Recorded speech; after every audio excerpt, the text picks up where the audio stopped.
বিসমিল্লাহির রহমানির রহিম।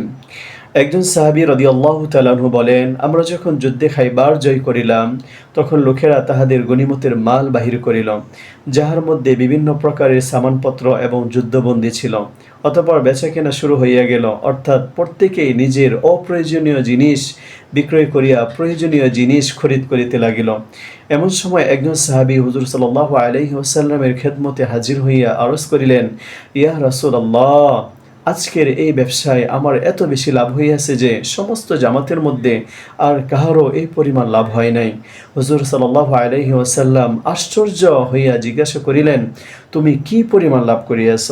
তিনি আরজ করিলেন, ইয়া রাসূলুল্লাহ, আমি সামান খরিদ করিতেছিলাম এবং তাহা বিক্রয় করিতেছিলাম, ইহাতে আমার ৩০০ উকিয়া লাভ হইয়াছে। হুজুর সাল্লাল্লাহু আলাইহি ওয়াসাল্লাম ইরশাদ ফরমাইলেন, আমি কি তোমাকে সবচাইতে লাভজনক জিনিস কি উহা বলিয়া দিব? তিনি বলিলেন, ইয়া রাসূলুল্লাহ, অবশ্যই বলিয়া দিন। হুজুর সাল্লাল্লাহু আলাইহি ওয়াসাল্লাম ইরশাদ ফরমাইলেন, ফরজ নামাজের পর ২ রাকাত নফল। ফায়দা: ৪০ দিরহামে ১ উকিয়া হয় এবং প্রায় ৪ আনাতে ১ দিরহাম হয়। সুতরাং এই হিসাব অনুযায়ী ৩,০০০ রুপি হইয়াছে।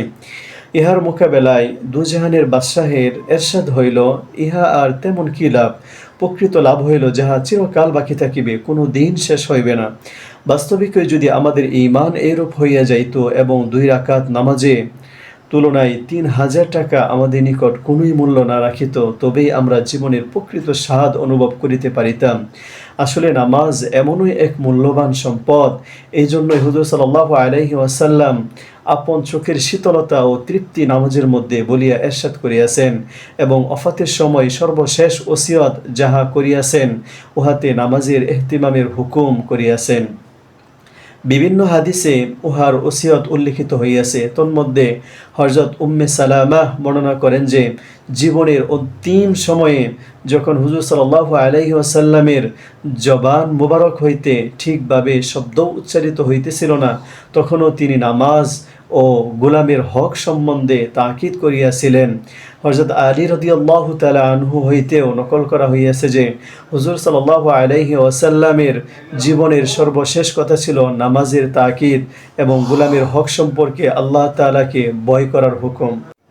একদা হুজুর সাল্লাল্লাহু আলাইহি ওয়াসাল্লাম নজদ অভিমুখে জিহাদের উদ্দেশ্যে একটি জামাত পাঠাইলেন। তাহারা অতি অল্প সময়ের মধ্যে প্রচুর পরিমাণ গনিমতের মাল লইয়া ফিরিয়া আসিলেন। ইহা দেখিয়া লোকেরা বড় আশ্চর্য হইল যে অতি অল্প সময়ের মধ্যে এত বড় কামিয়াবি এবং এত মাল সম্পদ লইয়া তাহারা ফিরিয়া আসিল। হুজুর সাল্লাল্লাহু আলাইহি ওয়াসাল্লাম ইরশাদ করিলেন, আমি কি তোমাদিওকে ইহা হইতেও কম সময়েও এই মাল ও গনিমত অপেক্ষা অধিক মাল ও গনিমত উপার্জনকারী জামাতের কথা বলিয়া দিব? তাহারা ওই সকল লোক যাহারা ফজরের নামাজ জামাতে আদায় করে অতঃপর সূর্য ওঠা পর্যন্ত সেখানে বসিয়া থাকে।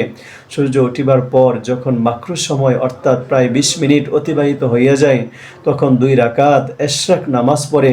ইহারা অতি অল্প সময়ের মধ্যে অনেক বেশি ধন সম্পদ উপার্জনকারী। বিখ্যাত বুজুর্গ সুফি হযরত শাকিক বলখি রহমতুল্লাহ আলাইহি বলেন যে, আমি ৫টি জিনিস তালাশ করিয়াছি এবং তাহা ৫ জায়গায় পাইয়াছি। ১. রুজির বরকত চাস্তের নামাজে। ২. কবরের জ্যোতি তাহাজ্জুদ নামাজে। ৩. মুনকার নাকিরের প্রশ্নের জবাব কুরআন তেলাওয়াতের মধ্যে। ৪. সহজে ফুলসিরাত পার হওয়া রোজা ও সদকার মধ্যে। ৫. আরশের ছায়া নির্জনতার মধ্যে।